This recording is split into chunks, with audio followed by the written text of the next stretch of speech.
عن ابن ابي ليلى عن ابن الحارث عن هذا حديث حسن غريب هذا حديث غريب وبه قال حدثنا ابن ابي عمر قال حدثنا سفيان عن محمد بن عمرو بن علقمة عن يحيى بن عبد الرحمن بن حاتم عن عبد الله بن الزبير بن العوام عن ابيه رضي الله تعالى عنه قال لما نزل ثم لتسألن يومئذ عن النعيم قال الزبير يا رسول الله واي النعيم نسأل عنه وانما هما الاسودان التمر والماء قال اما انه سيكون هذا حديث حسن وبه قال حدثنا عبد بن حميد قال حدثنا احمد بن يونس عن ابي بكر بن عياش عن محمد بن عمرو عن ابي سلمة عن ابي هريرة رضي الله تعالى عنه قال لما نزلت هذه الآيات ثم لتسألن يومئذ عن النعيم قال الناس يا رسول الله عن أي النعيم نسأل إنما هما الأسودان والعدو حاضر وسيف على عواتقها قال إن ذلك سيكون وحديث ابن عيينة عن محمد بن عمرو عند أصح من هذا سفيان بن عيينة أحفظ وأصح حديثا من أبي بكر بن عياش وبه قال حدثنا عبد بن عمير قال حدثنا شعبة عن عبد الله بن عمرو عن الضحاك بن عبد الرحمن بن عازم عن الأشعري قال سمعت أبا هريرة يقول قال رسول الله صلى الله عليه وسلم إن أول ما يسأل عنه يوم القيامة عن العبد من النعيم أن يقال له ألم نسح لك جسمك ونريك من الماء البارد هذا حديث غريب والضحاك بن عبد الرحمن بن عازم ويقال أرزم الحاکم التکاثر.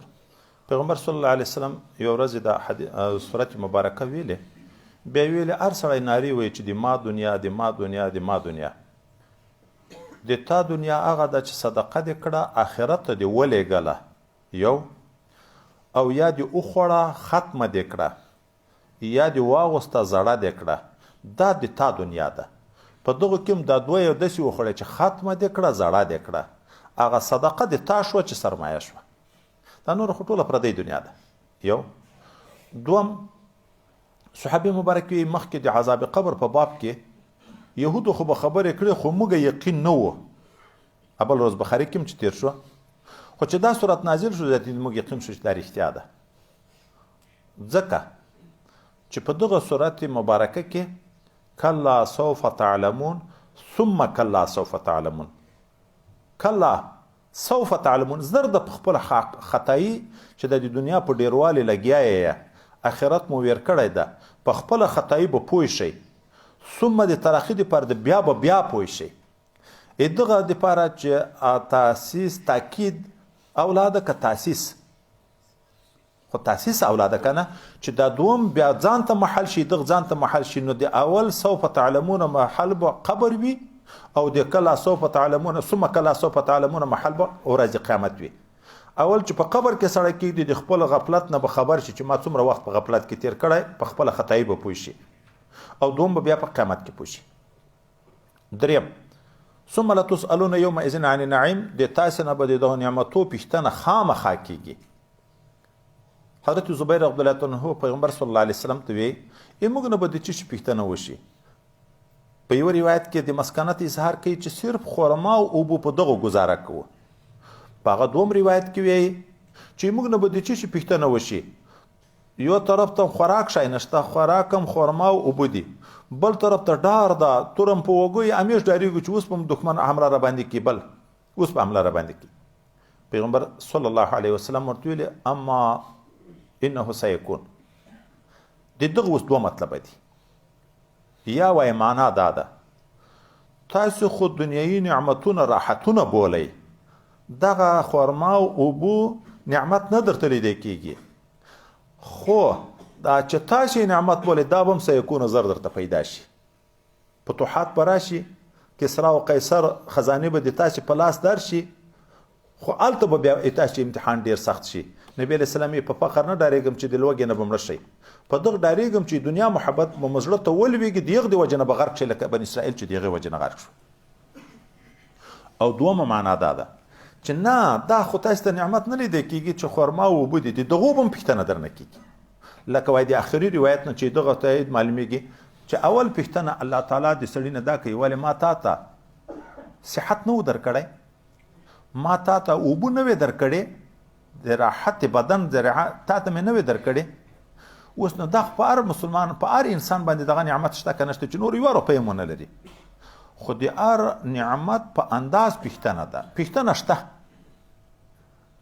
که موږ تاسې هغه قصه یاد وي چې حضرت پیغمبر علیه السلام صدیق اکبر حضرت عمر د لوږې نه راوتلي و، د حضرت ابي الهیثم کره لاړه، په باغ کې چې کېنول اوبه یې ورکړې، سیوري ته یې کېنول او هغه خرما یې ورته راوشکولې چې تر څو هغه تلو مړی یې برابروله پسې حلالوه پخوه یې نبی علیه السلام مخکې نه شیخینو مبارکینو ته وویل که نه د دغه نعمت په پوښتنه رانه کېږي ولې سوړ سیری خوږې اوبه ښې خرما مو وخوړې دغه پوښتنه به کېږي چې شکر دې ادا کو که نه کو ادا یو داسې نعمتونه یې چې پوښتنه دې ګټلو د خرچې درنه کېږي په کومه لار دې وګټلې وه په کومه لار دې خرچه کړه دا خو چې دا څوک د دنیا په کاروبار لګیا دي دا دواړه پوښتنې دواړه اړخه شته په جایزه طریقه دې وګټله او که په ناجایزه طریقه یو د موږ تاسو غوندې مړی خواره دي چې خلک یې راکوي موږ نه به دا پوښتنه نه وي چې تا په کومه لار ګټلې وه په کومه لار دې خرچه کړه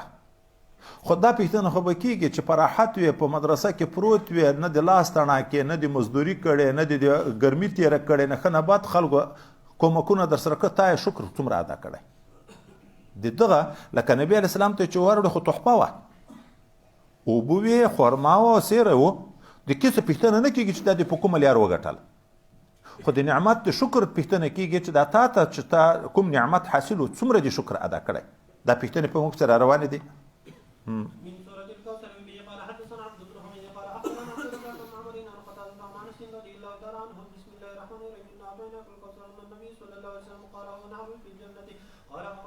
صلى الله عليه وسلم رجل عن الجنة حفظ يقبال اللؤلؤ قلت ما هذا يا جبريل قال هذا الكوثر الذي أطعقه الله هذا حديث حسن صحيح وبه قال حدثنا أحمد بن مني قال حدثنا سريج بن نعمان قال حدثنا الحكم بن عبد الملك عن قتادة عن أنس رضي الله تعالى عنه قال قال رسول الله صلى الله عليه وسلم بين أنا أسير في الجنة إذ علي ذليل نحر حقتا في باب اللؤلؤ قلت للملك ما هذا قال هذا كوثر الذي أطعقه الله قال ثم ضرب بيدي إلى فيني فاستخرج مثل يضر في عبد ثم في سدرة المنتهى فرأيت إنها نورا عظيما هذا حديث حسن صحيح وقدر من غير وجه عن أنس رضي الله تعالى عنه وبه قال حدثنا عناد قال حدثنا محمد بن فضيل عن عطاء بن سعد عن حارث بن سعد عن عبد الله بن عمر رضي الله تعالى عنهما قال قال رسول الله صلى الله عليه وسلم الكوثر نهر في الجنة حفظه من ذهب ومجراه على الدر والياقوت تربة وأطيب من المسك وماؤه أعلى من العسل وأبيض من الثلج هذا حديث حسن صحيح سورة الفتح وبه قال حدثنا عبد بن عمر قال حدثنا سليمان بن داود عن شعبة عن عمرو بن عن سعيد بن جبير عن ابن عباس رضي الله تعالى عنهما قال كان عمر يسألني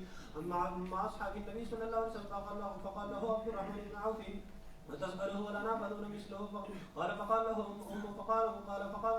فقال له عمر إنه من حيث تعلم سار عن هذه الآية إذا جاء نصر الله والفتح فقلت إنما هو أجل رسول الله صلى الله عليه وسلم أعلمه إياه وقرأ سورة إلى آخره فقال إني له عمر والله ما أعلم منها إلا ما تعلم هذا حديث حسن صحيح قال حدثنا محمد بن بشار قال حدثنا محمد بن جعفر قال حدثنا شعبة عن أبي بشر بهذا الإسناد نحوه إلا أنه قال فقال له عبد الرحمن بن عوف لا تسأله ولا ابن مثله هذا حديث حسن صحيح حضرت عمر فاروق رضی الله تعالی عنه حضرت ابن عباس د مشرانو صحابه سره به مشورې ته ګډ ورغوښت حضرت عبدالرحمن ابن عوف چې دته دا ویلې دا یو نکته ده پکې دلته انزل الناس على قدر منازلهم هر څوک په خپل رتبه کې تسلیمه نو وایي د ده په خیال دا و چې حضرت عمر رضی الله عنه د دغه خبرې نه غافله شوی د اخلاص د ائمهو سره د مشرانو سره دا ده چې غفلت ته به یې نه پرېږدي پاچا د وخت په پوی کوي امیر د وخت په پوی کوي غفلت ته به نه پرېږدي نو د حضرت عبدالرحمن اخلاصا دا خبره حضرت عمر صاحب ته کېږي د خیال دا ده چې حضرت عمر صاحب د دغه قاعدې نه غافله شوی ده چې انزل الناس على قدر منازلهم خو هغه جواب ورکړو چې نه غافله نه یم منزله د عمر په لحاظ معتبره ده که د علم خو د علم تا ته خو معلوم ده ولې تا ته معلوم ده خو تا خو استاز ده قرآن یې درښولی مولانا ذکریا صاحب چې ما ته دغه خبره نه معلومه چې حضرت ابن عباس حضرت عبدالرحمن ابن عوف ته قرآن ورښولی زه په دغه کې حیران وم دا مې ویلې شاګردانو ته چې تاسو په دغه کې پوښتنه وکړئ بیا یو چا راته وویلې موږ تاسو پرون ویلې بخاري شریف کې رجم الحبلاه هغه اوږد حدیث مبارک چې د حضرت عمر صاحب و په هغه کې حضرت عبدالرحمن حضرت ابن عباس ونه ویل چې ما خلکو ته قرآن ورښو په هغو کې یو حضرت عبدالرحمن هم و هغه روایت وایي چا راته وویل نو شکر مې ادا کو احسان مې ومنه چې زه دې پوه کړم په دا خبره باندې نو حضرت عمر فاروق ورته ویلې تا خو استاد ده تا ته خو علمیت معلوم ده ته څنګه دا خبره کوې انزل الناس على قدر منازلهم باندې ما عمل کړی دی دغه نه غافل نه یم سورة التبت وبه قال حدثنا عن أحمد بن مني قال حدثنا أبو معاوية رفاعة رضي الله تعالى عنه قال سعيد رسول الله صلى الله عليه وسلم ذات يوم على الساق فنادى يا صباحه فاجتمعت اليه قريش فقال اني نذير لكم بين يدي عذاب شديد ارايتم لو اني اخبرتكم ان العدو موسيكم ومصبحكم ما كنتم تصدقوني فقال عبد الله لهذا جمعتنا تبا لك فانزل الله تبارك وتعالى تبت يدا ابي لهب وتب. هذا حديث حسن صحيح. سورة الإخلاص به قال حدثنا أحمد بن مني قال حدثنا أبو سعد أصله السواري عن أبي جعفر الرازي عن الربيع بن أنس عن أبي العالية عن أبي بن كعب رضي الله تعالى عنه أن المشركين قالوا لرسول الله صلى الله عليه وسلم انصب لنا ربك فأنزل الله تعالى قل هو الله أحد الله الصمد والصمد الذي لم يلد ولم يولد لأنه ليس شيء يولد إلا سيموت وليس شيء يموت إلا سيورث وإن الله لا يموت ولا يورث ولم يكن له كفوا أحد قال لم يكن له شبيه ولا عدل وله ليس كمثله شيء. وبه قال حدثنا عبد بن عمير قال أخبرنا عبيد الله بن موسى عن أبي جعفر الرازي عن أبي العالية كان النبي صلى الله عليه وسلم ذكر لحقه فقال انصب لنا ربك قال فأتاه جبريل بهذه السورة قل هو الله أحد فذكرناه ولم يذكر فيه عن أبي بن كعب وهذا صح من حديث أبي سعد واسمه أبو سعد اسمه محمد بن ميسر.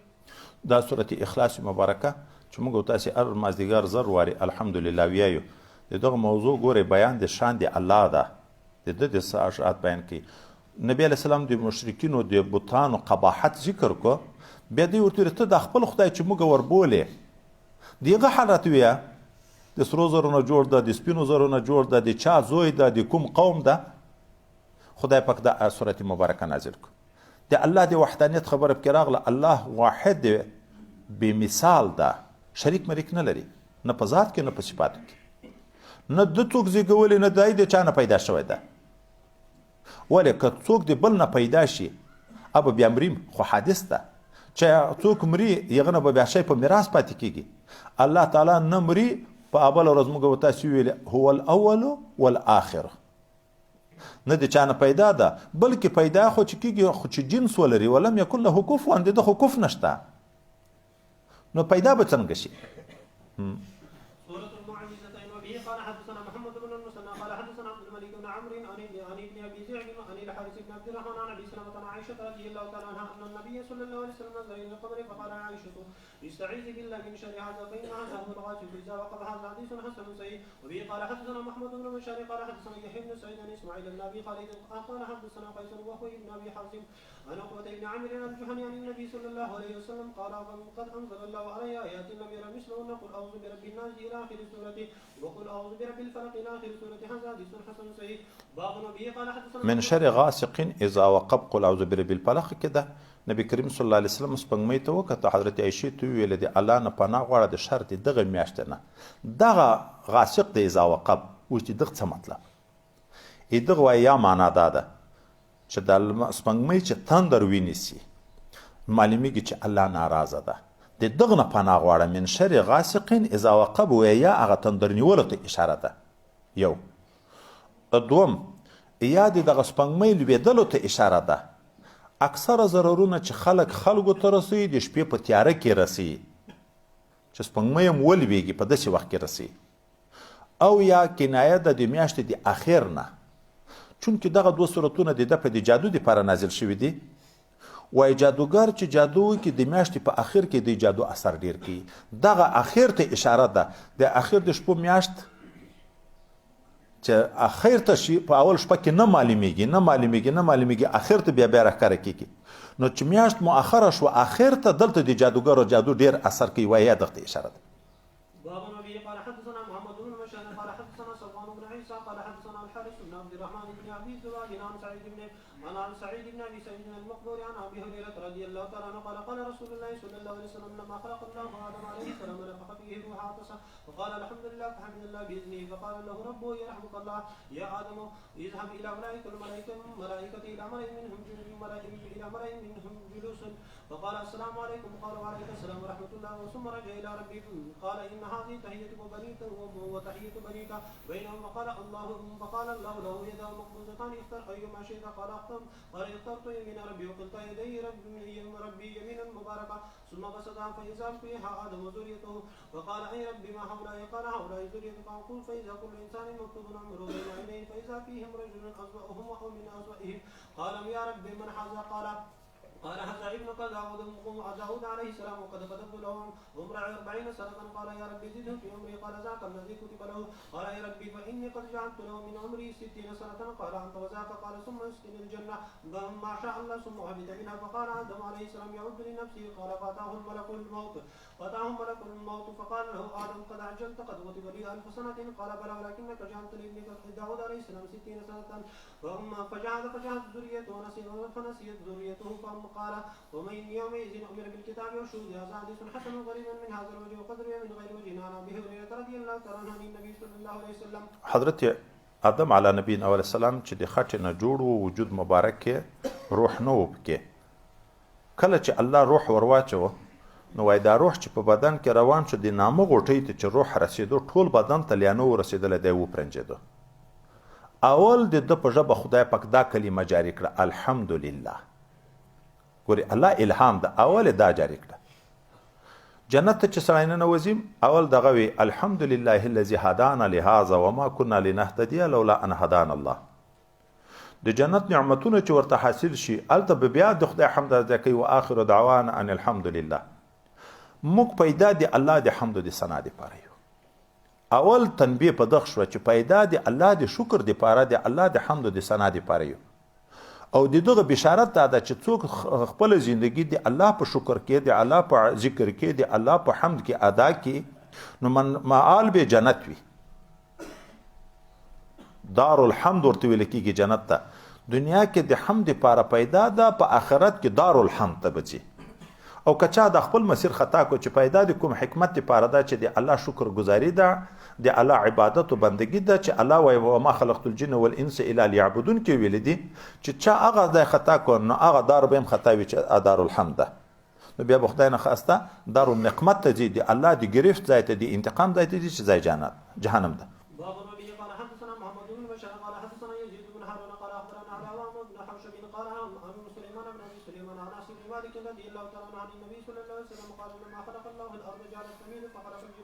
فقال بها عليها واستقرت فعجبت الملائكة من شدة الجبال فقال يا ربي هل من خلقك شيء أشد من الجبال قال نعم أنا حديد فقال يا ربي فهل من خلقك شيء أشد من الحديد قال نعم النار قالوا يا ربي فهل من خلقك شيء أشد من النار قال نعم الماء قال يا ربي فهل من خلقك شيء أشد من الماء قال نعم الريح قال يا ربي فهل في خلقك شيء أشد من الريح قال نعم قال ابن آدم تصدق بصدقة بيمينه يخفيها من شماله هذا حديث غريب لا نعرفه مرفوع إلا من هذا الوجه.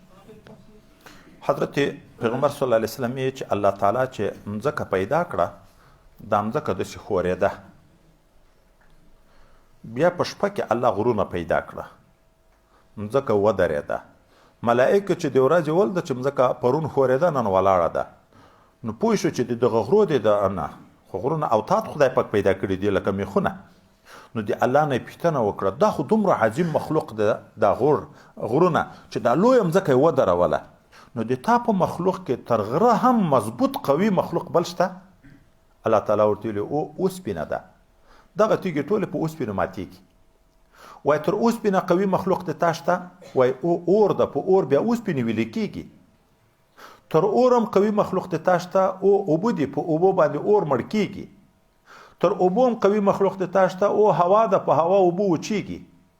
تر هغه هم قوي مخلوق د تا شته هغه انسان ده چې صدقه نفلیه خاص د خدای د رضا دپاره په پټه باندې ورکړي. دا تر باد تر اوبو تر اور تر غره تر اوسپنې تر ټولو نه قوي ده. ولې قوي ده؟ مخکې موږ تاسې حدیث مبارک ویلي الصدقه تطفئ غضب الرب. خدای مو دې وساتي د الله د غضب برداشت غر لري اوسپنې لري اور اوبو هوای لري چې په صدقه غضب د الله لري کېږي. نو خو معلومیږي چې دا تر ټولو نه زیات قوت. ځکه نبي کریم صلی الله علیه وسلم ډېر ترغیب موږ ته د صدقې راکوي. الله په د انفاق ډېر ترغیب راکوي. او پیغمبر علیه السلام کوي موږ تاسو بار بار حدیثونه په یاد وي دومره مبالغه راته ذکر کوي اتقوا النار ولو بشق تمره. که ګوره ځان په باچ که د اور نه خصوصي دا خبر ذکر کوي ځکه انسان چې ګناه وکړي مستحق د اور شي چې صدقه یې وکړه د الله د اور غضب مړ شي نو خلاصو د اور نه. أبواب الدعوات عن رسول الله صلى الله عليه وسلم باب ما جاء في فصل الدعاء وبه قال حدثنا عباس بن عبد العظيم على النبي قال حدثنا أبو داود الطيالسي قال حدثنا عمران بن قتادة عن قتادة عن سعيد بن عبد الحسن عن أبي هريرة رضي الله تعالى عنه عن النبي صلى الله عليه وسلم ادعوني استجب لكم ان الذين يستكبرون عن عبادتي سيدخلون جهنم داخرين. هذا حديث حسن صحيح وقد رواه منصور والاعمش عن زيد ولا نعرف الا من حديث زيد. باب منه به قال حدثنا قتيبة قال حدثنا حسن بن اسماعيل عن ابي المليح عن ابي صالح عن ابي هريرة رضي الله تعالى عنه قال رسول الله صلى الله عليه وسلم انه من لم يسأل الله يغضب عليه وقد رواه وكيل عن غير واحد عن ابي المليح عن حديث ولا نعرف الا من هذا الوجه. قال حدثنا اسحاق بن منصور قال حدثنا ابو عاصم عن حميد عن ابي المليح عن ابي صالح عن ابي هريرة رضي الله تعالى عنه عن النبي صلى الله عليه وسلم نحوه. ابواب دعوات دعاء آداب د ابراهیم ابن ادهم قصې په مدي بخاری شریف په یاد وي. دلته به صرف لږ خبره راوګرځو. یو اول حدیث مبارک کې راځي چې په الله تعالی تر هر شي نه دعا ډیره عزتمنه ده. اکرم علی الله دعا ډیره ورته عزتمنه ده. د بنده په اخلاقو کې صفاتو کې دعا ډیره ورته عزتمنه ده. ولې دعا کې اظهار د عجز ده. لوی شان د چا ده؟ د الله تعالی ده. بنده کې عجز بهترین صفت ده او په دغه کې عجز صریحي ده. په دعا کې عجز صریحي ده. ګورې لاس دې نیولی سوال کوي چې غواړې بل ته چې څوک سوال کوي نو اظهار د خپل عجز کوي. زه مسکین یم محتاج یم یو روپۍ کومک خو راسره وکړې نو الله ته ژاړي. الله ته یې لاسونه نیولي دي اظهار د خپل افتقار کوي نو الله ډېر په راضي کېږي. ځکه په دا وروسته باب کې چې ذکر کوي یا دریم کې چې څوک چې الله ته سوال نه کوي الله ته نه خفه کېږي په غضب کېږي. ځکه دا دلیل د تکبر ده. الله وی څوک چې د ما د عبادت نه انکار کوي دا به جهنم ته ذلیل ځي. نو دعا عبادت ده او دا بل باب کې راځي چې دعا مغز د عبادت ده. ځکه عبادت هم تذلل ته ویل کېږي. عبادت وایي چې شته غایت تذلل ته ویل کېږي او په دې کې عین صریحي غایت تذلل موجود ده. خو دغه دعا نور خبرې نه پکې کوو. مخکې آداب او سلسلې ذکر کړي دي. یوه په هغه کې دا خبره چې دا دعا د لمنځو نه شاته ښه قبلیږي. دا د فرضو نه شاته پکار ده که د سنتو نه شاته پکار ده. تفصیلي مې مسله درته ذکر کړې ده په اوله ترمذي شریف کې. دلته بیا د دغه دپاره درته ذکر کوم چې مولانا ذکریا صاحب دلته دا الفاظ را نقل کړي دي. یو علامه بقالي معتزلي په دې قایل ده چې دعا د سنتو نه د فرضو نه شاته متصله دا بهتره ده.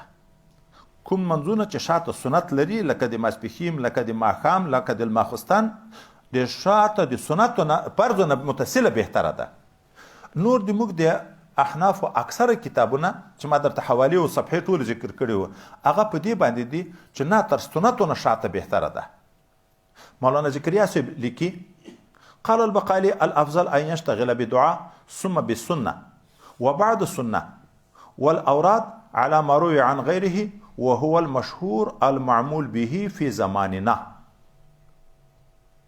دا خو وی چې د فرضو نه شاته ایموږ په نظر وبعد السنه والاوراد سنت مو کا د ذکرونه اوراد مو کا د دغه نه بعد لکه څنګه چې دا د موږ په دیارو کې هندوستان کې په خوا د دیوبندیانو دغه ټولو دغه معمول و چې د سنتو نه بیم باد کړه.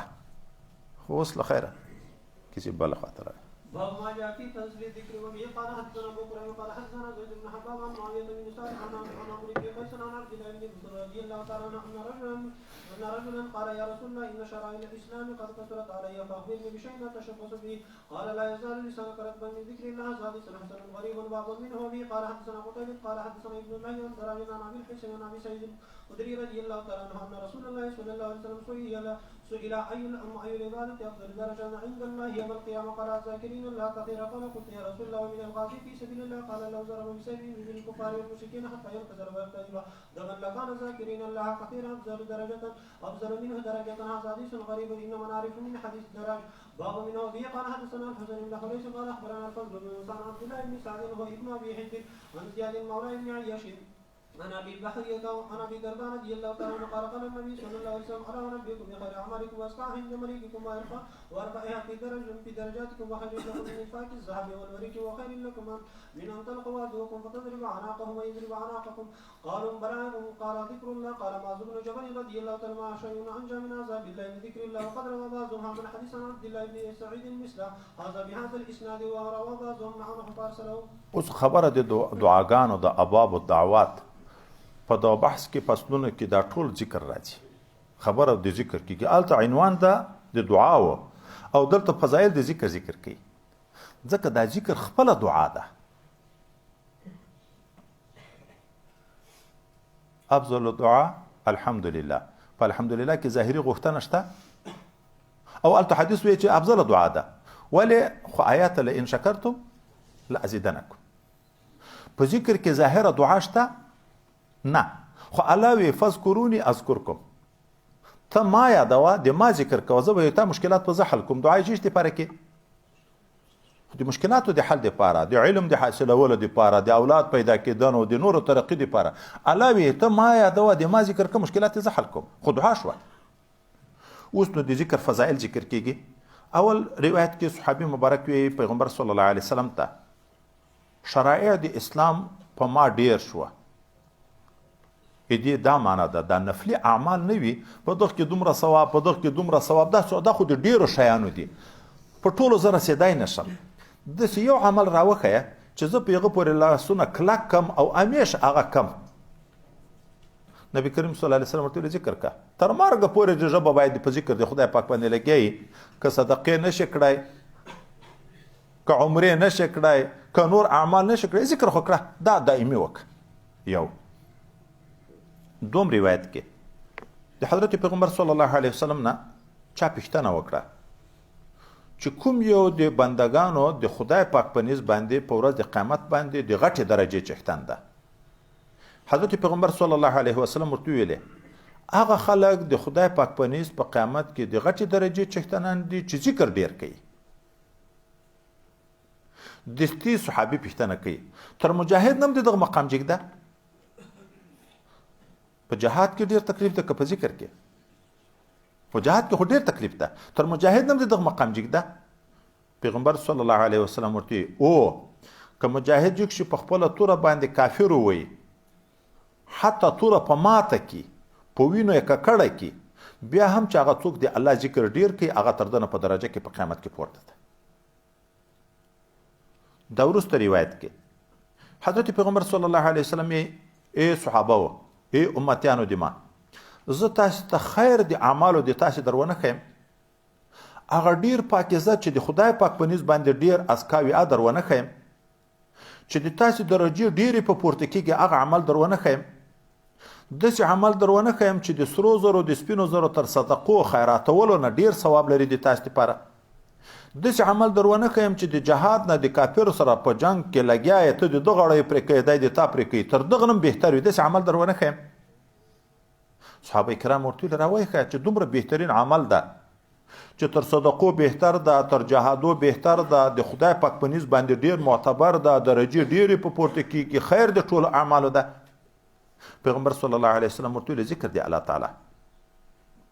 حضرت معاذ رضی الله عنه وی هیڅ شی د خدای د عذاب نه ښه خلاصونکی تر ذکر د خدای پاک نه ده. ذکر د خدای پاک سړی د عذاب نه ډیر خلاصوي.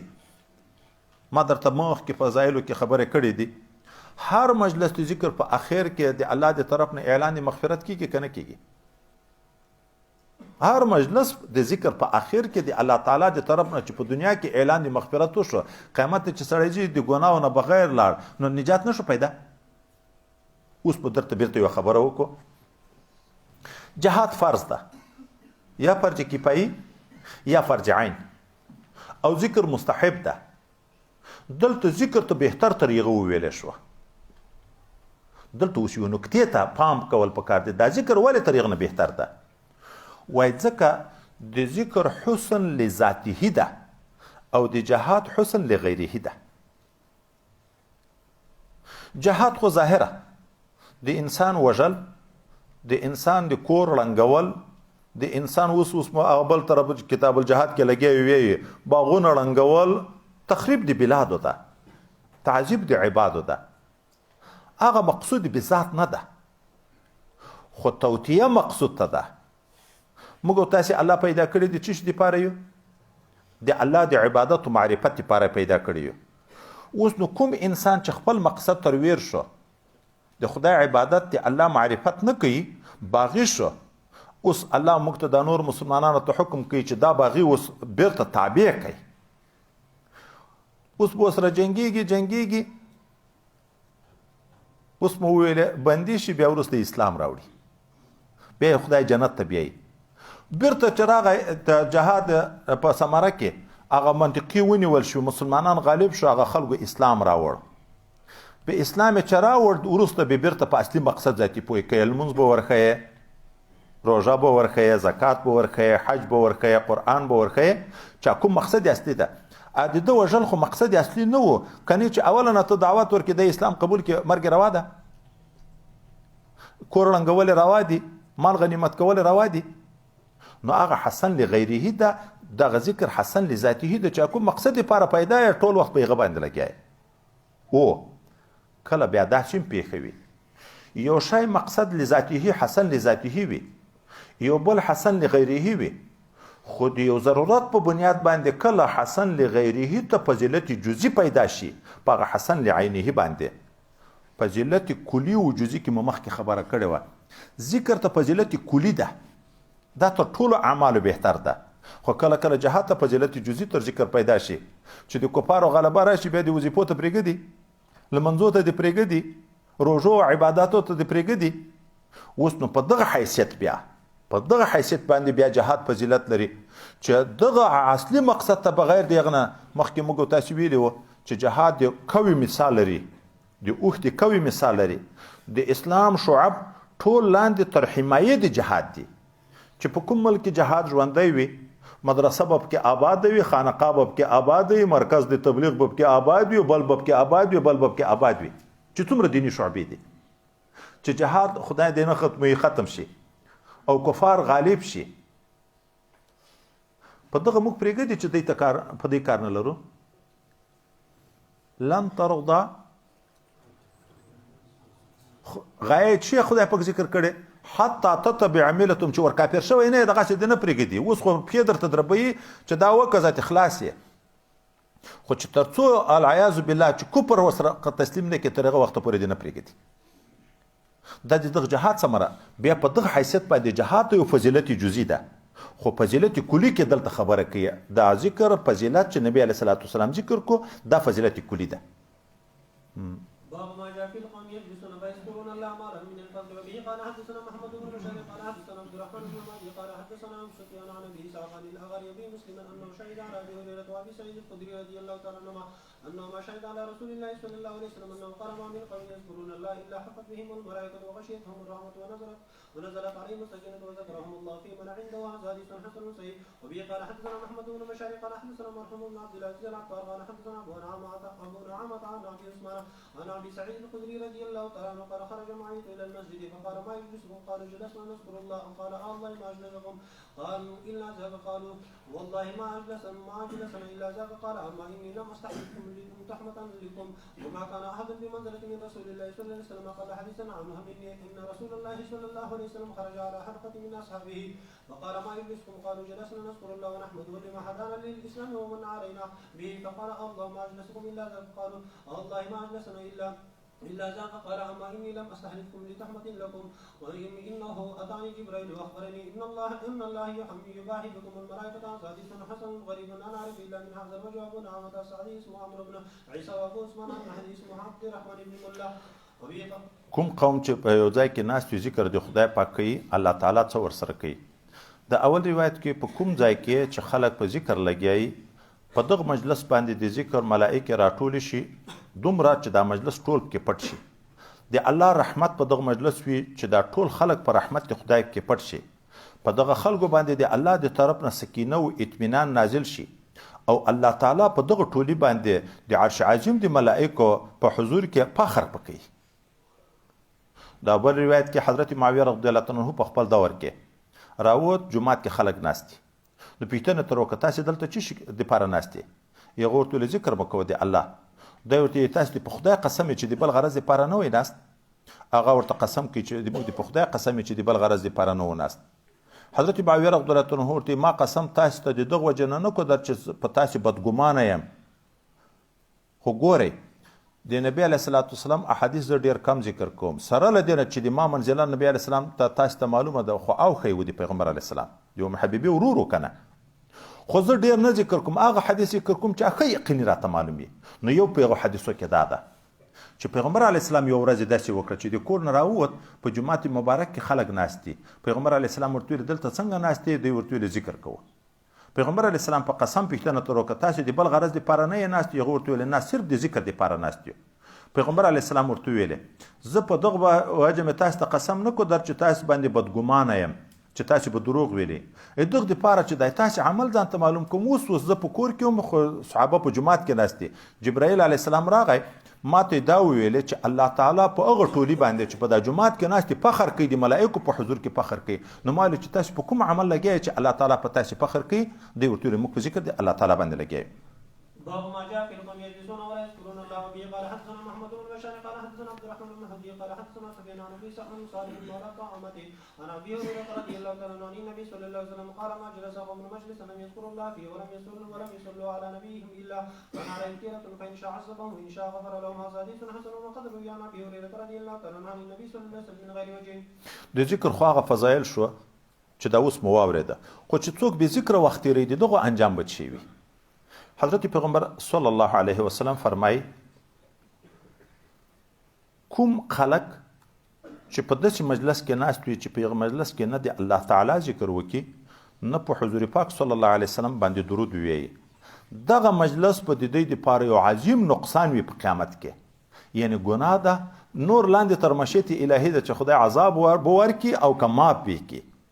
هر مجلس چې بغیر د ذکر د الله او د ذکر د رسول الله صلی الله علیه وسلم نه تیریږي دا د توبیخ، د سرزنشت او د نقصان ذریعه ګرځي د ورځ د قیامت انسان دپاره. خو په ځای مخکې موږ اورېدلي وو هر مجلس د ذکر چې ختمیږي د الله د طرف نه اعلان د مغفرت کیږي. خو کوم خلک چې په یو ځای کې ناست مجلس کوي، په دا مجلس کې ذکر نه وي، د الله تعالی او د رسول الله صلی الله علیه وسلم درود شریف نه وي، د دغه مجلس نه چې جګیږي د دغه بیا نبی علیه السلام یې داسې مثال ده لکه خدای م دې وساتي هغه سپي چې په مردار شوي شي ورټول وي. یو غویی خر مردار ده، دوی ورټولې غوښې خوري او تر روان شي. دغه مجلس نه چې بې ذکره روان شو دا لکه هغه د مردار نه. ولې؟ مخکې موږ تاسو ویلي وو چې څوک چې ایمان په الله او په ورځ آخرت لري فلیقل خیرا او لیصمت، چپ دې شي. ولې؟ که چپ نشي لګیا وي، خو یا به غیبت کې، یا به دروغ وي، یا به نمیمت کې، یا به سخریه وي، یا به بهتان وي. که دا هیڅ هم نه وي جایز مجلس وکړي، خو فضول مجلس ته وخت عبث شو. پېښور ته تللی وم داس دا مې ولیدو، کراچۍ ته تللی وم دا مې ولیدو. دروغ هم نه ووایه، صرف دا ووایه دا یو پاو وغږېده د خلکو ته، دا یو پاو زندګي دې ضایع کړه. من حسن اسلام المرء ترکه ما لا یعنی. ایمان خو هلته کامل کېږي چې په فضول مجلسونه ونه کړي. اوس نو چې بې مجلسه بې ذکره مجلس تیر شو، که غږېږي اکثره ګناوې وي، که کم مجلس داسې وي چې رښتیا وي پکې ګناه نه وي هم، خو دا نقصان خو پکې موجود دی. سوال او جواب خو درسره کېږي، په ورځ قیامت باندې حساب خو یې درسره کېږي. باب ما جاء ان دعوة المسلم مستجاب به. قال حدثنا قتيبة قال حدثنا ابن الله عن ابي الزبير عن جابر رضي الله تعالى عنه قال سمعت رسول الله صلى الله عليه وسلم يقول ما من احد يدعو بدعاء الا اعطاه الله ما سعى وكف عنه من الصعيد مثله ما لم يدعو باسم او قتيلة رحم.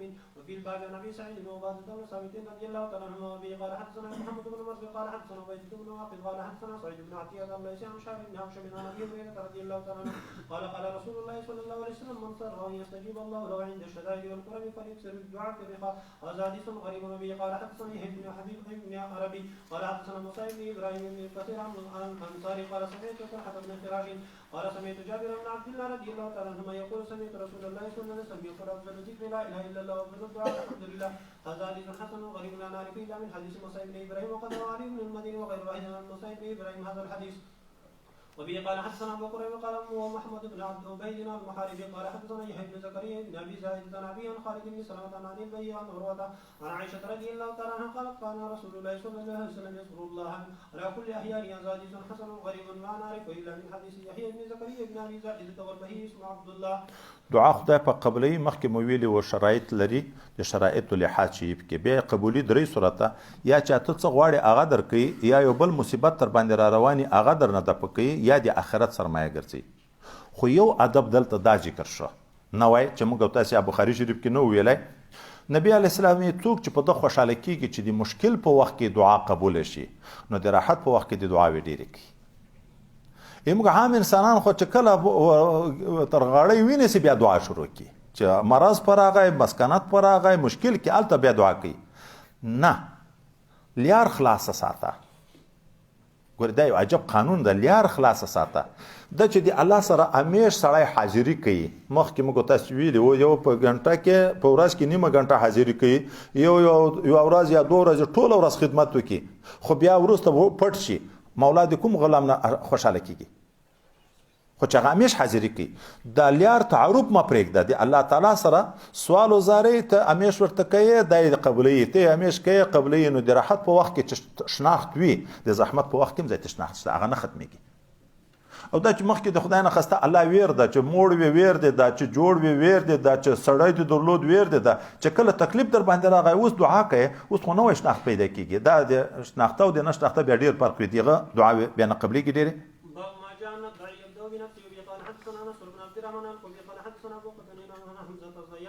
الزيات عن ابي اسحاق عن سعيد بن جبير عن ابن عباس رضي الله تعالى عنه عن ابي بن قاب رضي الله تعالى عنه ان رسول الله صلى الله عليه وسلم كان اذا ذكر احدا فدعا له بدا بنفسه حديث حسن غريب صحيح وابو قتن اسمه عمرو بن الحيثم.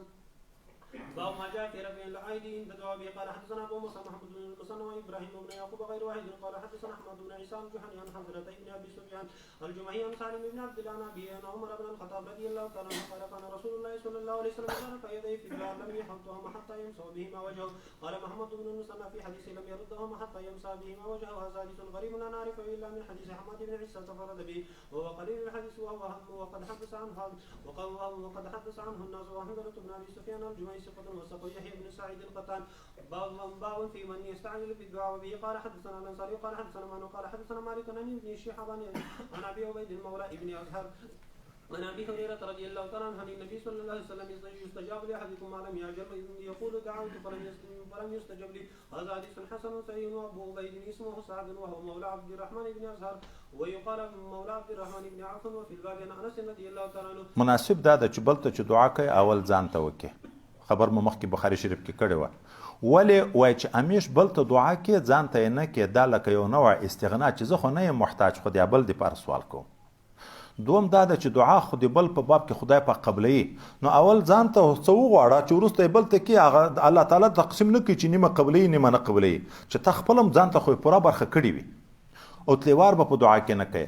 دا هم ادب د چې لاسونه دې نیولي بیا به د لاسونه په مخ تېروې دا لکه د فیوزاتو نه چې ډک شي بیا به په مخ باندې تېرې آداب د دعا لاس پورته کول هم دي بیا به لاس بیرته په مخ باندې تېرول هم دي. باب ما جاء في الدعاء اذا اصبح واذا امسى وبه قال حدثنا محمد بن بشار قال حدثنا ابو داود وهو الطيالسي قال حدثنا عبد الرحمن بن ابي زناد عن ابي بن اسماعيل قال سمعت عثمان بن عفان رضي الله تعالى عنه يقول قال رسول الله صلى الله عليه وسلم ما من عبد يقول في صباح كل يوم ومساء كل ليله بسم الله الذي لا يضر مع اسمه شيء في الارض ولا في السماء وهو السميع العليم 3 مرات فيضره شيء وكان عطاء قد اصابه طرف قال للفرج وجعل الرجل ينظر اليه فقال له ابان ما تنظر اما ان الحديث كما حدثتك ولكني لم اقل يومئذ ليجزي الله علي قدر وزاد حسن غريب صحيح. وبه قال حدثنا ابو سعيد الاشج قال حدثنا ابن وقال عن ابي سعد بن المرغوبان عن ابي سلمة عن صبان رضي الله تعالى عنه قال قال رسول الله صلى الله عليه وسلم قال حين يمسي رضيت بالله ربا وبالاسلام دينا وبمحمد النبي كان حقا على الله يرزيه هذا حديث حسن غريب من هذا الوجه. وبه قال حدثنا محمد وبه قال حدثنا سفيان بن وقيل حدثنا جرير عن الحسن بن عبيد الله عن ابراهيم بن سويد عن عبد الرحمن بن يزيد عن عبد الله رضي الله تعالى عنه قال كان النبي صلى الله عليه وسلم إذا أمسى قال أمسينا وأمسى الملك لله والحمد لله ولا إله إلا الله وحده لا شريك له له الملك وله الحمد وهو على كل شيء قدير. أسألك خير ما في هذه الليلة وخير ما بعدها وأعوذ بك من شر هذه الليلة وشر ما بعدها وأعوذ بك من الكسل والوسوء والكبر وأعوذ بك من عذاب النار وعذاب القبر. وإذا أصبح قال ذلك إذا أصبحنا وأصبح الملك لله والحمد لله. حديث حسن صحيح وقد روى شعبة بهذا الإسناد عن ابن مسعود رضي الله تعالى عنه ولم يرفعه. وبه قال حدثنا علي بن حجر قال حدثنا عبد الله بن جعفر قال أخبرنا وسهيل بن أبي صالح عن أبي هريرة رضي الله تعالى عنه قال كان رسول الله صلى الله عليه وسلم يعلم أصحابه يقول إذا أصبح أحدكم فليقل اللهم بك أصبحنا وبك أمسينا وبك نحيا وبك نموت وإليك المصير. وإذا أمسى فليقل اللهم بك أمسينا وبك أصبحنا وبك نحيا وبك نموت وإليك النشور. حديث حسن. باب منه وبه قال حدثنا محمود بن غيلان قال حدثنا أبو داود قال أنبأنا شعبة عن يعلى بن عطينا قال سمعت عمرو بن عاصم الثقفي يحدث عن أبي هريرة رضي الله تعالى عنه قال أبو بكر رضي الله تعالى عنه يا رسول الله مرني بشيء أقول إذا أصبحت وإذا أمسيت قال قل اللهم عالم الغيب والشهادة فاطر السماوات والأرض رب كل شيء ومليكه أشهد أن لا إله إلا أنت وأعوذ بك من شر نفسي ومن شر الشيطان وشركه. قال قل إذا أصبحت وإذا أمسيت وإذا أخذت مضجعك. هذا حديث حسن صحيح. باب منه قال حدثنا الحسين بن حريث قال حدثنا عبد العزيز بن ابي حازم كثير بن زيد بن عثمان بن ربيعه بن شداد بن عوف ان النبي صلى الله عليه وسلم قال له الا ادلك على سيد الاستغفار اللهم انت لا اله الا انت خلقتني وانا عبدك وانا على عهدك ووعدك ما استطعت واعوذ بك من شر ما صنعت واعوذ بك بنعمتك علي واعترف بذنوبي فاغفر لي ذنوبي انه لا يغفر الذنوب الا انت. لا يقول احدكم حين يمسي فياتي عليه قدر قبل ان يصبح الا وجبت له الجنه ولا يقول حين يصبح وياتي عليه قدر قبل ان يمسي الا وجبت له الجنه. وفي الباب عن ابي هريره وابن عمر وابن مسعود وابن عباس وبريده رضي الله تعالى عنهما. حديث حسن غريبا من هذا الوجه. عبد العزيز بن ابي حازم وابن ابي حازم الزاهد. باب ما جاء في الدعاء اذا اوى الى فراشه. وبه قال حدثنا ابن ابي عمر قال حدثنا سفيان بن عيينة عن اسحاق الحمداني عن البراء بن عازب رضي الله تعالى عنه ان النبي صلى الله عليه وسلم قال له الا اعلمك كلمات تقولها اذا اويت الى فراشك فان مت من ليلتك مت الى الفطره وان اصبحت وقد اصبت خيرا تقول اللهم اسلمت نفسي اليك ووجهت وجهي اليك وفوزت امري اليك رحمه اليك وجهت ظهري اليك لا ملجا ولا منجا منك الا اليك امنت بكتابك الذي انزلت ونبيك الذي ارسلت. قال البراء فقلت برسولك الذي ارسلت قال فطعن بيدي في صدري ثم قال ونبيك الذي ارسلت. هذا حديث حسن صحيح غريب. وفي الباب عن رافع بن خديج وقد روي من غير وجه عن البراء رضي الله تعالى عنه ورواه منصور بن المعتمر عن سعد بن عبيد عن البراء رضي الله تعالى عنه عن النبي صلى الله عليه وسلم نحو الا انه قال اذا عود الى فراشك وانت على زيد. وبه قال حدثنا محمد بن بشار قال حدثنا عثمان بن عمر قال اخبرنا علي بن المبارك عن يحيى بن ابي كثير عن يحيى بن ابي سعد عن ابن اخي رافع بن خديج عن رافع بن خديج رضي الله تعالى عنه ان النبي صلى الله عليه وسلم قال اذا يخرج احدكم على جنبه الايمن ثم قال اللهم اسلمت نفسي اليك ووجهت وجهي اليك ووجهت ظهري اليك وفوزت امري اليك وقل لا ملجا منك الا اليك وامن بكتابك وبرسولك وان مات من ليلته دخل الجنه. هذا حديث حسن غريب من هذا الوجه من حديث رافع بن خديج. وبه قال حدثنا اسحاق بن منصور قال اخبرنا عفان بن مسعود قال حدثنا احمد بن ثابت عن انس بن مالك رضي الله تعالى عنه ان رسول الله صلى الله عليه وسلم كان اذا اوى الى فراشه قال الحمد لله الذي اطعمنا وسقانا وكفانا واوانا فكم ممن لا كافي له ولا مبيح. هذا حديث حسن غريب صحيح. باب منه. وبه قال حدثنا صالح بن عبد الله قال حدثنا ابو معاويه عن الوسافي عن عطيه عن ابي سعيد رضي الله عنه النبي صلى الله عليه وسلم قال من قال حين يأوي الى فراشه استغفر الله الذي لا اله الا هو الحي القيوم واتوب اليه 3 مرات غفر الله له ذنوبه ان كانت مثل زبد البحر وان كانت عدد وهو في الشجر وان كانت عدد رمل علي وان كانت عدد ايام الدنيا. حديث حسن غريب لا نعرف الا من هذا الوجه من حديث عبيد الله بن الوليد الوسافي. باب منه. وبه قال حدثنا ابن ابي عمر قال حدثنا سفيان عن عبد الملك بن عمير عن ربيع بن حراش عن حذيفه بن اليمان رضي الله تعالى عنه ان النبي صلى الله عليه وسلم كان اذا اراد ان ينام وزيده تحت راسه ثم قال اللهم قني عذابك يوم تجمع وتبعث عبادك. هذا حديث حسن صحيح. وبه قال حدثنا ابو كريم قال حدثنا اسحاق بن منصور عن ابراهيم بن يوسف عن ابي اسحاق عن ابي اسحاق عن ابي برده عن ابن البراء بن عازب رضي الله تعالى عنه قال كان رسول الله صلى الله عليه وسلم يتوسط بيمينه من المنام ثم يقول الله ربي قني عذابك يوم تبعث عبادك. هذا حديث حسن. هذا حديث غريب من هذا الوجه. وروى السوري هذا الحديث عن ابي اسحاق عن البراء رضي الله تعالى عنه لم يذكر بينه واحد. وروى شعبة عن ابي اسحاق عن ابي اسحاق عن ابي عبيدة ورجل اخر عن البراء رضي الله تعالى عنه. وروى اسرائيل عن ابي اسحاق عن عبد الله بن يزيد عن البراء رضي الله تعالى عنه عن ابي اسحاق عن ابي عبيدة عن البراء عن عبد الله رضي الله تعالى عنه عن النبي صلى الله عليه وسلم مثله. باب من وبه قال حدثنا عبد الله بن عبد الرحمن قال حدثنا عمرو بن عون قال اخبرنا خالد بن عبد الله عن سعيد عن ابي هريرة رضي الله تعالى عنه قال كان رسول الله صلى الله عليه وسلم يأمرنا إذا أخذ أحدنا مرجعه قال من عندي أن يقول اللهم رب السماوات ورب الأرضين وربنا ورب كل شيء خالق الحب والنوى ومنزل التوراة والإنجيل والقرآن أعوذ بك من كل ذي شر أنت آخذ بناصيتي أنت الأول فليس قبلك شيء والآخر فليس بعدك شيء والظاهر فليس فوقك شيء والباطن فليس دونك شيء اقضي عني الدين واغنني من الفقر. هذا حديث حسن صحيح. بعض من أبي قال حدثنا ابن أبي عمر قال حدثنا سفيان عن ابن عجلان عن سعيد المقبول عن أبي هريرة رضي الله تعالى أن رسول الله صلى الله عليه وسلم قال إذا قام أحدكم إلى عن فراشه ثم رجع إليه فلينفث بنسفة إزاره 3 مرات فإنه لا يدري ما خلفه عليه بعضه فإذا يحتجى فليقل باسم ربك وزعت جنبي وبك أرفعه وبك فإن أمسكت نفسي فارحمها وإن أرسلت فاحتجى بما تحفظ به عبادك الصالحين فإذا استيقظ فليقل الحمد لله الذي عافاني في جسدي ورد علي روحي ويزن لي بذكري. وفي الباب عن جابر بن عائشة رضي الله تعالى عنه وحديث أبي هريرة رضي الله تعالى عنه حديث حسن. اوس په دغه ټولو بابو کې نور خو دعاګانې دي، الفاظ دي، هغه خو خپله مزده دي. درې شیان به زه درته مهم کې ذکر کړم. یو 2 د اجازې په لحاظ، بعضې د شرایطو په لحاظ. یو د انسان د دفاع دپاره چې د مشکلاتو نه خدای پاک د موږ حفاظت وکړي. پیغمبر علیه السلام ویلې د سهار د لمانځه نه وروسته، د ماښام نه وروسته چې درې وارې څوک دا وي بسم الله الذي لا يضر مع اسمه شيء في الارض ولا في السماء وهو السميع العليم، الله تعالی یې د هر ضرر نه ساتي. مزید خلیفه مبارک چې ماته اجازه کړه بل شی ورسره وښو، اعوذ بکلمات الله التامات كلها من شر ما خلق. 3 وارې چې داسې وي اعوذ بکلمات الله التامات كلها من شر ما خلق، بیا 3 وارې وي بسم الله الذي لا يضر مع اسمه شيء في الارض ولا في السماء وهو السميع العليم. سهار ماښام خدای پاک د ډېرو ضررونو څخه حفاظت کوي. دا درته اجازه ده د ملګرو دپاره. یو دوم مهم شی دا چې موږ بیا زندگی هم داسې ده چې د ګناه و زندگی ده، اکثره ماحول هم خراب ده. پیغمبر علیه السلام یې څوک چې ویده کېږي چې په بستره باندې پرېوت دا کلمات وی استغفر الله الذي لا اله الا هو الحي القيوم واتوب الیه 3 وارې. الله د دغه انسان ګناهونه معاف کوي، که د ټولې دنیا د ونو د پاڼو په انداز وي، که د دریابو د ځګو په انداز باندې وي، چې ارل ماخستان ویده کېږي خدای ته په اخلاص توبه وباسي. ګورې دا توبه ده، په توبه خو صغیره او کبیره معاف کېږي، عمل نه توبه ده. نو چې 3 وارې د فراش په وخت کې دا ورځ کې چې هر څه تر شوي وي، تقصیراتي انسان د عاجز ده، نو چې ماخستان څوملي په اخلاص باندې استغفر الله الذي لا اله الا هو الحي القيوم واتوب الیه 3 وارې وي، الله تعالی دا ګناهونه معاف کوي. نو موږ حکم د استغفار کوو چې مرګري په ورځ کې 100 وارې استغفار وي، خصوصا دغه کلمات د ماخستان د ویده کېدن په وخت کې وایي. دا درته اجازه.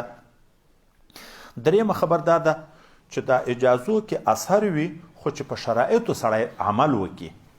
تلقین دا بیعت چې څوک کوي د یو پیر سره، دا چې په کومو شرایطو وي بیا اثر ډېر کې پیدا کېږي. ګورې پیغمبر صلی الله علیه وسلم صحابي ته دعا وښوه، په دعا کې چې بیرته صحابي ورته تېروله، پیغمبر علیه السلام و بنبیک الذي ارسلته ویلی و، د نبي په ځای رسول ټکی ورته ویلی و، برسولک الذي ارسلته. پیغمبر علیه السلام داسې په سینا کې په دا لاس ووایه، ګورې داسې سوکایم نه کوپوی وایه نه چې ما درته ویلی ده، و بنبیک الذي ارسلته په هغه شکل یې وایه. دلته مهم ځای د تصوف یو لوی قانون ده چې سړی چې په تصوف کې په مخ ته تګ کوي، دا هلته چې د شیخ د فرمودې موافق زندگی کوي. نو دلته مهم 2-3 شیان درته ذکر کوم. اول په طریقت کې چې سړی بیعت د چا سره کوي او اراده د دې وي چې زه خدای پاک ما کمال ته ورسوي، نو په دا بیعت کې د صادق اوسیږي، د رښتیا بیعت کې د دروغ نه. بیعت کې د صادق وي، د زړه په اخلاص باندې دی وي، بیا اثر پیدا کېږي. صادق نو څنګه بیعت وي؟ وای د صداقت د بیعت علامه د دغه سره لازم دا ده چې د دغه شی سره محبت پیدا شي، چې تلقین په اخلاص وکړي بیعت، نو ملازم دغه سره محبت ته چې د شی سره محبت پیدا شي. د محبت سره ملازم اطاعت ته، دغه ځای ته راځم، اطاعت ته چې بیا به د شیخ کامل اطاعت کوي. حتی په دغه اطاعت کې به دومره دی دلچسپ وي چې که هر څومره موانع پیدا کېده د خارج د طرف نه دای به موانع ته التفات نه کوي د خپل شیخ سره مخلص موانع ته به التفات نه کوي صادق په په دغه خبره کې محبت تام اطاعت تام حتی که چا نه پرېښودم دی به ورځي ملازمت به کوي محبت به کوي اطاعت تامه به کوي په دغه لار کې که هر څومره مانع پیدا کېدو مقابله به کوي موږ چې د خدای دین ته څوک نه پرېږدي موږ به ذاتي خبر ورسره منو ګوره دا جهاد کې خدای موږ نه پرېږدي موږ ته هم دعوت راکوي نو موږ به خبر ورسره منو وای دا به په دغه لار کې بیا فرمانبرداري کې مخلص وي په داسې انداز چې هېڅ شی هم د ده دپاره مانع واقع نه شي حتی که په دغه لارې تکلیفونه راتله بندیخانې راتلې د چا د طرف نه ویلو ټکول یا ملامت کول راتله دی به هغو ته التفات نه کوي خو دا په هغه صورت کې کېږي وایي چې دا سړی په د اول تلقین کې صادق وي بیا د یو چا واقع را نقل کوي و یو سړي به دا خبره ډېره کړه په خوله چې اما د خپل شیخ سره محبت بې حده زیات ده زه د ده خپل حکم تعمیل په هر صورت کې کوم که هر څومره مشکلات ما ته پیدا کېده هم په خلکو کې ډېر مشهور و چې پلانکی مرید دا ډېر مخلص ده د خپل شیخ سره ډېر محب ده وایي چې په هر مشکل زه برداشت کوم نو یوه ورځ په مجمع کې ودرېدو د خپل حال ذکر کوي بیا یو شعر ویلی شعر کې داسې مضمون ویلی چې که شپه ورځ خلک ما ته ضررونه را رسوي ویل ټکول راکوي بغیر د جرم نه چې ما هیڅ ګناه هم نه یې کړي خو د خپل شیخ په اطاعت کې د خپل شیخ په محبت کې ما شپه ورځ ما ته خلک عذاب راکوي تکلیف راکوي زه به په ده خوشحاله یم او په ده به راضي یم په د مریدانو کې یو هوښیار مرید و چې ودرېد دی رښتیا په دا خبره کې رښتونی ده که نه هغه ورته ویل کښېنه دروغجنه دا خبر په ده دومره بد اثر وکړو خوشکه ورغله رنګ متغیر شو کېناستو په هغه ځای باندې خبره بیان یې پرېښی ذاتي دا ټولو ذاتي ورته ویل چې دروغجن یې په دا خبره کې تر اوسه دې ویلې چې که شپه ورځ ما ته څوک عذابونه راکوي تکلیفونه راکوي ویي او ټکوي مې بغیر د جرم نه زه به خوشحال یم او راضي به یم اوس د یوې خبرې اثر دومره در باندې راغی چې تندی دې تک تریو شو او په جنګ دې بنا وکړه نه دا وایي دروغ دي نو اول چې بیعت سړی کوي په صداقت یې وکړي د صداقت نشان وایي دا ده چې ملازم د هغه سره محبت ته چې محبت به وي د محبت سره لازم دا ده چې اطاعت به وي او بل دوم شی مهم چې موږ بار بار ملګري سره خبره کوو ډېر مهم دا ده چې بیعت چې په صداقت وي هغه دا ده چې تائب به وي د مخکینۍ ګناهونه په اخلاص به توبه باسي چې تائب په اخلاص شي لکه بیعت په اول کې خو تلقین کې توبه ایسته کېږي چې تائب په اخلاص شي نو بیا اثر پیدا کېږي که نه اثر نه پیدا کېږي دغه عجب مثالونه ذکر کړي لمونځ د الله عبادت ده بهترین عبادت ده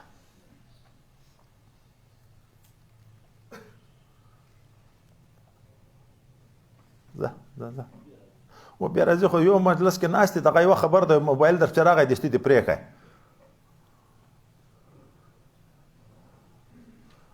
نو وایي تائب به په اخلاص باندې تائب وي که توبه په اخلاص ونه باسي د ظاهري او باطني ګناهونو نه دغه داسې مثال ده یا لکه سړی چې په لمانځه بې اودسه درېږي او عذر دا کې چې اوبه نشته بې اودسه لمونځ صحیح کېږي یا اودس خو لري خو جامه نجسه ده بدن نجس ده هغه ځای چې لمونځ په کوي هغه نجس ده لمونځ صحیح کېږي وایي چې اودس نه هم لمونځ نه صحیح کېږي چې کالي صفا نه هم لمونځ نه صحیح کېږي چې بدن صفا نه هم لمونځ نه صحیح کېږي چې ځای صفا نه هم لمونځ نه صحیح کېږي اوس نو نن سبا وایي مریدان په د خپله دعوا د بیعت کې دروغجن دي بیعت وکړي تلقین د شیخ وکړي الفاظ د توبې ومومي خو چې د کومې ګناه سره یې د تعلق دا ګناه نه پرېږدي چې کومې ګناه سره یې د خواهشات کې پوره کېږي تعلق ده څوک چې د دنیا په محبت کې غرق د دنیا نه پرېږدي څوک چې په نورو ګناهو باندې مبتلا دي هغه نه پرېږدي بیا ګیله وي چې ما دومره وخت تېر شو په بیعت کې په ما کې څه تحول نه راځي، اثر نه راځي. نو توبه به په اخلاص وي چې توبه نه یم بیعت نشي کېدی، په مخ سړی وای په هېڅ صورت کې تللی نشي. توبه چې په اخلاص وي د بدن نه شیطان اوزي. ګناه چې انسان کی بدن ته بیرته شیطان داخليږي. ځکه هم چې د چا د بیعت نه بعد کاولې په اخلاص توبه ایستلې وه، بیا ګناه تر وشوه، بیرته تلقین واجب ده چې بیا به د سره بیرته تلقین کوي. ولې چې اننې په کور کې شیطان واړول، باطن خراب شو، بدن ناپاک د لمونځ کېږي. نو ذکر خو د خولې ذکر عبادت ته یا د زړه ذکر عبادت ته، خو هغه چې په پاک بدن په پاکه ژبه وي، په پاک بدن په پاکه ژبه وي، چې زړه نشي صفا د زړه ذکر بې ځایه، چې خوله نشي صفا د خولې ذکر بې ځایه، چې غیبت کوي، دروغ وایي، شیطانت کوي، په ګناه او کبیرو د ژبو لګیایې، د ژبې په ذکر کې وایي هېڅ اثر نه پیدا کېږي. زړه کې ریا، زړه کې تکبر، زړه کې حسد، زړه کې محبت دنیا، زړه کې محبت کرسۍ، زړه کې اوږدوالی د امیدونه، طول العمل، زړه کې محبت دنیا او د ګناو، دا چې نه کې ختم، زړه کې ذکر کې اثر نه پیدا کېږي. یو ټکی وای غلط ویلې خطا خو نه و. ګورئ نبي او رسول خو دواړه و، نبي علیه السلام هم رسول ده هم نبي ده، خطا هم نه و، خو نبي علیه السلام وایي څوکه هم نه. ګورئ حدیث مبارک ته وایي فطعن بيده في صدري، په لاس مبارک په داسینه کې وویلم چې نه اچا ما درته ښوولی د پیغه طریقه باندې. نو بیعت که په داسې صداقت وي، په محبت وي، په اطاعت وي، د ګناو نه توبه وي، بیا وایي په دغه بیعت کې په کم وخت کې په انسان کې خدای پاک تحول راولي.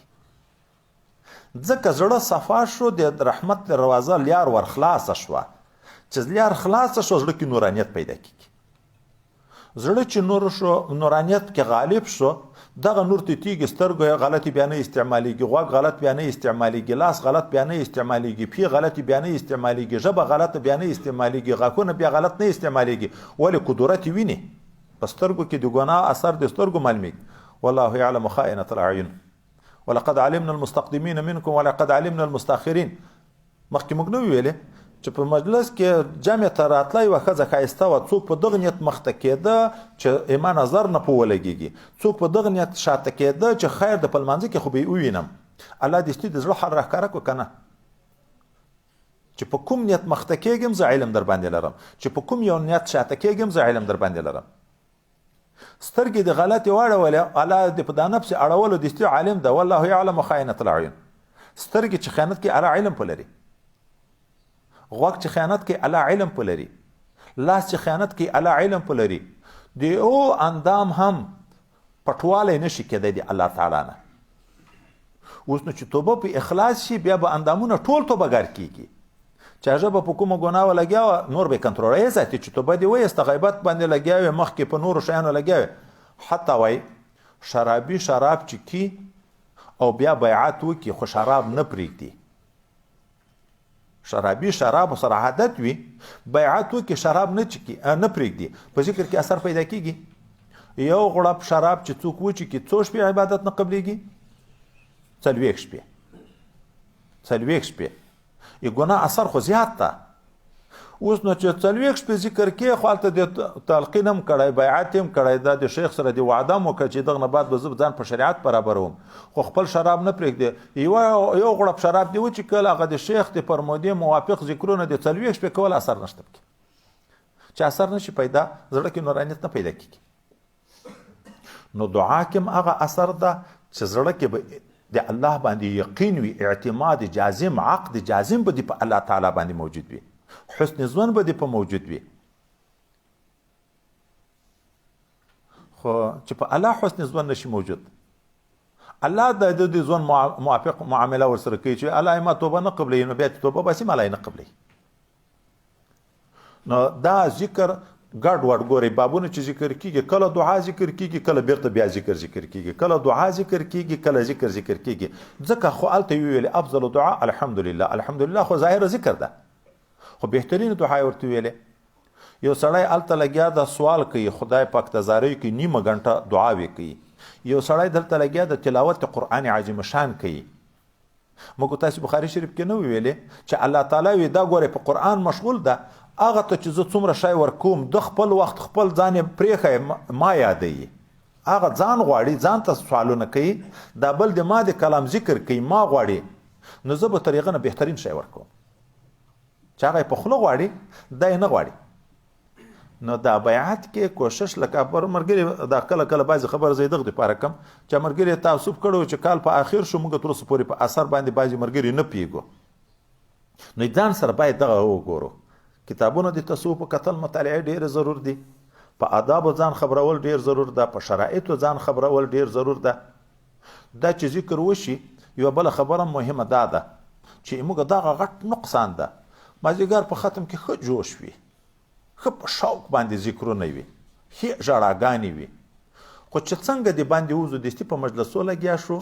په لهو لعب باندې لګیا شو دا هم د آدابو نه ده وایي سړی چې د ذکر د محل نه ووت ذکر خلاص شو نو هلته د دستي خبرې مجلسونه شیان نه کوي اصل د دلته اوس خاموش اوسېږي وارداتو ته دې ګوري چې اوس د دغه ذکر په برکت الله په ما اوس کوم فیض را روان ده څنګه نورانیت راځي د ما زړه ته ما بدن څنګه نوراني کېږي څه اثر کې پیدا کېږي خاموش به وي له العابو په مجلسو په دغه د دستي وخت نه تېروي حتی د ذکر د حلقې نه بعد د دستي اوبه نه چکي دغه ذکر د لطائف په جوش راشي په هغو کې یو حرارت ده که تاسو فکر کړی بعضې ملګرو کې خدای د صفایي په موږ کې راولي چې څومره صفایي زیاتې په لمانځه کې به یو سړي ګرمي ډېره کېږي داسې به خولي ځکه لمونځ ذکر ده محل د الله د رحمت د نزول ده انوارات راځي د حضرت نبی علیه صلات وسلام به د نزول د وحي په وخت کې په سره ژمي هم خولي کېدو که نه خولي کېدو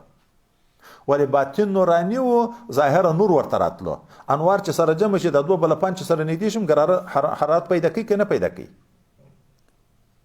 سړول نه دي پکار بیرته زر اوبه چکل سړول نه دي پکار ذکر دی وکړو هلته یو حرارت پیدا شو دا حرارت عشق پیدا کوي د الله حب پیدا کیږي عشق نو په مینه په محبت ذاتي خاموش اوبه موبه ما چې که یو څه وخت دغه ته ورکه بیا چې د الله تعالی د ذکر څومره اثر د ما په زړه کې راغی الله تعالی د ما سره اوس څومره د رحم معامله وکړه پایدو ته وګوره چې د مجلس د ذکر په اخر کې الله د ګناهونو معافي کوي دغه نعمت شکر ادا کړه خو دغه حدیث ته که نه ومېله چې هر مجلس چې ختمیږي خدای اعلان د مغفرت کوي شرایطو لحاظ چې وي نور خو کتابونه اوږده دي زه سپین ږیری تاسې